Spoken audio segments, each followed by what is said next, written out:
Cette notion de symbole, avant d'accueillir Pascal, vous dites à la page 70, le symbole est un objet, une photo que l'on choisit qui représente l'objectif atteint. C'est vraiment quelque chose qu'on doit utiliser comme un focalisateur d'énergie. Oui. Vous le faites aussi, vous l'avez fait? Oui, mais je le fais. Encore maintenant? Oui, bien sûr. Alors bien dites-nous, sûr. comment on doit s'en servir de ce symbole? Eh bien, donc le symbole, c'est quelque chose qui existe depuis la nuit des temps, qui est évidemment très puissant. On a des drapeaux, on a une alliance. Il y a plein d'objets dans notre vie qu'on utilise qui sont des symboles. Et donc le symbole, c'est un objet qui représente notre désir, donc l'objectif qu'on a envie d'atteindre. Et cet objectif, donc on peut le représenter par une image, par un bijou, par un tableau, une pierre, que sais-je. La personne prend l'objet qui va plus lui faire penser à cet objectif atteint. Et ce qui est bien, c'est de le mettre à un endroit où on va le voir tous les jours.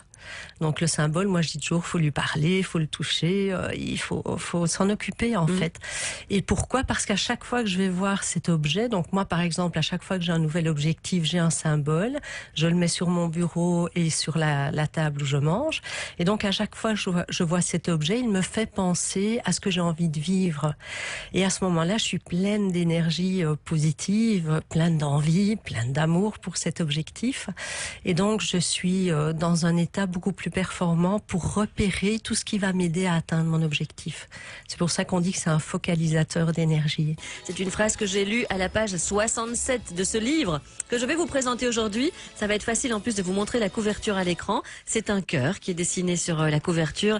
Livre de Marilus Doche et qui résume assez bien le contenu de celui-ci dont le titre est « Ce que vous devez savoir pour attirer l'amour ».